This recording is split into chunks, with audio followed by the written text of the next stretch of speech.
Японы ер нь порнограф гэдэг юм уу те эсвэл ингээд нэмэх 18 сэдвтэй томчуудад зориулсан насан туршид зориулсан энэ манга, аним, Наруто дээр ч ингээд Цунадагийн тэр аимшигын том хүүхдээ. Хай за өнөөдөр болохоор ер нь анимыг хүүхдүүд үзэж болох уу, хүүхдэд зориулагдсан уу гэдэг талаар ярих чинь. За тэгээд ингэж ярихаасаа өмнө эхлээд японочууд ер нь яг хэр гаж хүмүүс вэ гэдгийг нэг хоёр жишээгээр эхлээд ярих гэж бодлоо. За эхнийх нь гэх юм бол өнгөрсөн жил хаа баг энэ жил хийж магадгүй нэг юм эрэгтэй хүн эмэгтэйчүүдийн ингээ гутлыг хулгаалаад тэгээ оронд нь хулгаалсан гуталтайгаа яг ижлэгийн шив шинэ гутлыг яг адилхан арзмаарыг ингээ тавьж байгаа тийм хэрэг гарсан. Тэгээ тэрийг нэг эмэгтэй ингээ өөрийнх нь гутал нь ингээ улаан цай ингээ шинэ гутал тавьсан бахар чинь мэдэн штэ хүн. Тэгээд өөрийнхөө гутлыг хараад ингээ нэг л биш байгааг анзаараад тэгээд цагдаад дуудлага өгөөд тэгээд цагдаа нар ингээ мөрдөн байцаалт хийж агаад нөгөө хүнийг барьж аваад за тэгээд тэгсэн чинь тэр хүн юу гэж хариулсан бэ гэхээр би ингээд эмэгтэй хүний гутлыг одоо өмсөд явж байгаа.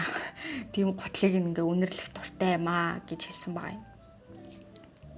Тэгээд тэрнээс олоод ингээ гутал хулгаалдаг. Гэтэ мангар гимгүү тийм гажхан боонцдаг гэхгүй. За тэгээд дараачих нь гэх юм бол 2018 онд хаа 19 онд ч илүү. За 18 юм бэ. Тэгээд тэр онд нэг залуу Хацуна Мику гээд виртуал дуучин мэдэн штэ мэдгүй юм цэнхэр урт үстэй. Аним үздэг хүмүүс бол бараг бүгдээрээ л мэдж байгаа да. Тэгээ тэрнтэй нэг залуу гэрэлсэн байна. Тэгээ бүр яг ингээд гэрлэх юм ёслол хийгээд тэгээ нөгөө Хацуна Микудээ бүр ингээд цагаан плаж өмсгцэн.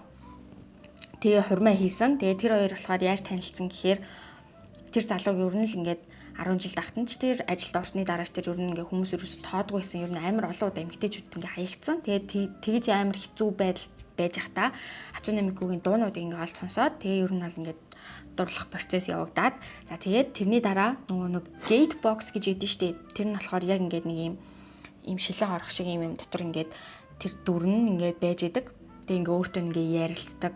Тэгээ гадуур ингээ ажил мэжилтэй явж ангууд ингээ мессежээр харилцдаг.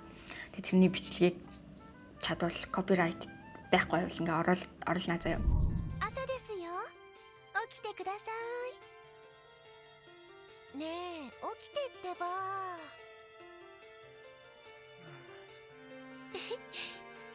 Ohayou. Ohayou.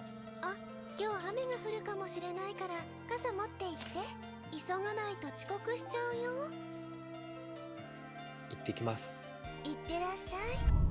Тэгээ ингээд тийм юмнаас болоод тэгээд за би угсаал ингээд бодит real эмхтэй хүмүүст ингээд хаягдаад байгаа юм чинь Хацуна Микутэй ингээд суучих намайг амар хүнд хэцүү цаг үед ингээд аварсан тийм одоо виртуал дуучин байгаа. Тэгээ тийм болохоор ингээд гэрэлчээ гэж бодоо тэг ингээд гэрэлсэн. Тэгээд саяхан бас нөгөө Хацуна Микугийн бүр ийм хүн шиг хэмжээтэй тийм манекен гэх юм уу? Тим имийг ингээд авсан гэд бас мэдээгээр ингээд яваадсан. Тэгэхээр ер нь бол японочууд ялангуяа эрэгтэйчүүд нь тэгээд ийм л гаж сонирхолтой тим хүмүүс байна.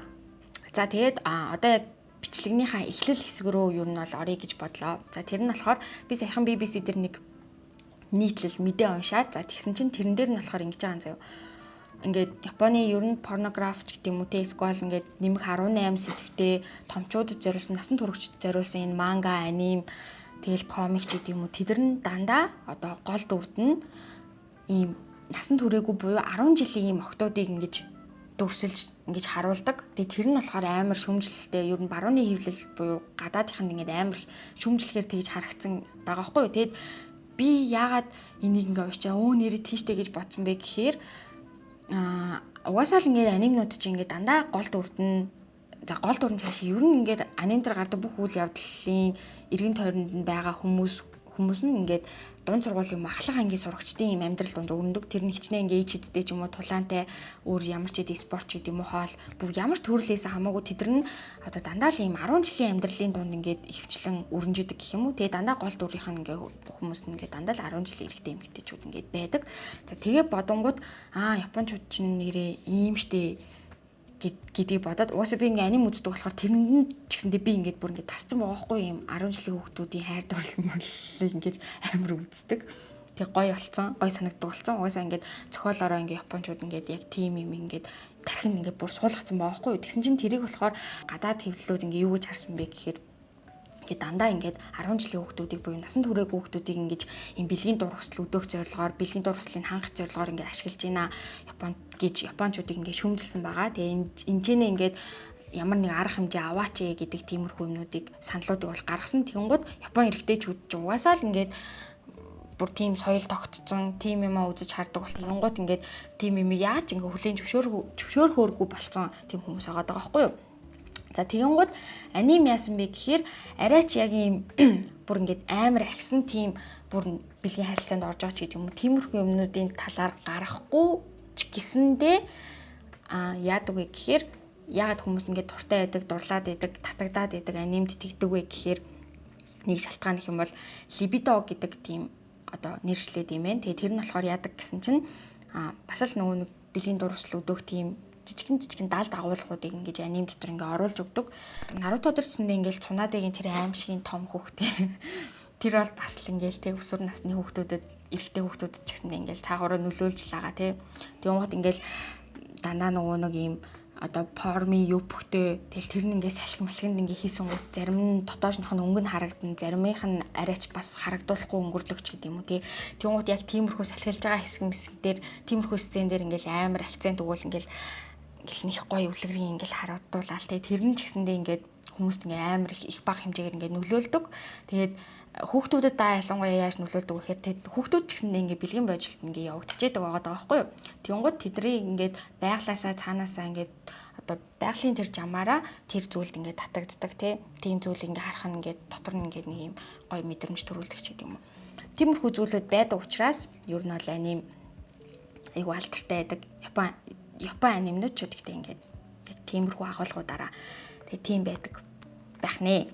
За тэгээд гэтээ энэ бол яг тийм буруу болохгүй муу зүйл гэж байгаа үг ерөөсөө биш шүү. Бүр тэр ихэнд гарсан шиг тийм амар бүр яг ийм порнографи хэлбэрээр тэгж ашиглаагүй. Зүгээр ингээд ямар тааш ингээд тиймэрхүү агуулгууд ингээд байдаг шүү. Ер нь татагдаад байдгийн шалтгаан нь ер нь тэр шүү гэдгийг онцолж хэлж байгаа гэсэн үг. За тэгээд мэдээж анимнууд бол ингээд насны хязгаар ангилалтай байгаа. Одоо 12-оос доош насныхан, за тэгээ 12-оос 18 нас буюу өсвөр насны охид хөвгүүдэд, за тэгээд 18-аас дээш буюу насан туршидад гээд иймэрхүү 3 төрөлд ингээд ангилдаг. Тэгээд 12-оос доош насныханд нь ямар анимнууд орох вэ гэхээр ер нь Тотороч гэдэг юм уу те, Ghibli-ийн нөгөө нэг ангитай хүрхэн анимнууд эдэн штэ.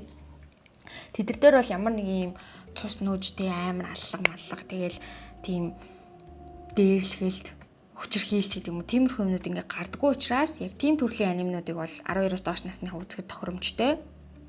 Тэгээ ер нь ингээ бодоод үзэнгүүт тэр одоо Kimetsu no Yaiba ч гэсэндээ ер нь амар тийм Nezuko энэ ч хөөрхөн штэ. Тэгтээ ингээ эхний ангийн ингээ бодоод үзэхэд л ингээл яадаг үлээ те ингээ гэр бүл ингээл хуугаараа өгцөн. Тэгэл амар туснууж болцсон тийм амар байшин ингээл танжирог ингээл угтаж авдаг. Тэр мөрчин ч гэсэндээ ингээд бага насны хүүхд үзүүл ингээд бүр ингээд сэтгэл зүйд амар нөлөөлөхөр аахгүй юу. Тэр байтугай ингээд надад ч гэсэндээ тийм дүр зураг харахад хүртэл ингээд амар тусч байгаа юм чинь. За тэгээд ер нь бол эцэст нь юу гэж хэлэх гээд байна гэхээр угаасаа та нарыг ингээд бити үз гэсэн ч гэсэндээ та нар яаж хийж байгаа л үзэн заяа. Ямар нэгэн байдлаар угаасаа ингээд чистэй юм үзэж болохгүй энэ дэр чистэй юм ухаан юм гардаг бла бла гээд ах тусам ингээд та нар тэр чихэн чаажуугаар ингээд гараал явах байх. Тиймэрхүү юмнаас илүүтэйгээр одоо яг энэ өсвөр нас руугаа орж явж байгаа тийм хүүхдүүдэд яг юу зөвлөмөр байна вэ гэхээр амар аллахтай ч гэдэг юм уу те. Тиймэрхүү төрлийн зүйлүүдийг ингээд үзэхдээ яг та нар одоо ингээд үзэхэд ингээд амар сонирхолтой юм шин содын юм ингээд үзэж байгаа юм шиг те. Ингээд татагдаал ингээд гой санагдаж магадгүй. Гэхдээ тэрийг яг насанд хүрсэн хойноо үзэх юм бол бүр илүү гоё ойлгож аавна. Илүү тэр гарч байгаа зохиолооч гэдэг юм уу дөрүүдийн тэр үйл явдал тэгээ зан төлөв байдлыг ингээд илүү сайн мэдрэмээр байвал бүрэн бүтэн тийм фул мэдрэмж ингээд авмаар ах юм бол зүгээр л яг заасан насн дээрээ тэрийг ингээд үзэх хэрэгтэй шүү гэж зөвлөмөр байна. За тэгээд өнөөдрийн бичлэг бол ер нь бол нэг тийм амар юм тайлбарлаач гэж бодсонгүй. Гэхдээ ер нь бол анимыг ингээд тийм анимашн зурагтай учраас ингээд хүмүүс зөв хүүхдүүдэд зориулсан гэж амирх бодоод идэг. Тэгээ хүүхдүүд ч гэсэндээ ингээд аним чи ингээд тэг хүүхдийн киноштэй гэдэг утгаар ингээд үзэх гээд байдаг учраас яг энэ бичлэгийг ингээд зориулаад хийсэн байгаа шүү. Тэгээд дараагийн бичлэгээр уулзъя. Баярлаа. Баяртай. Хайртай шүү.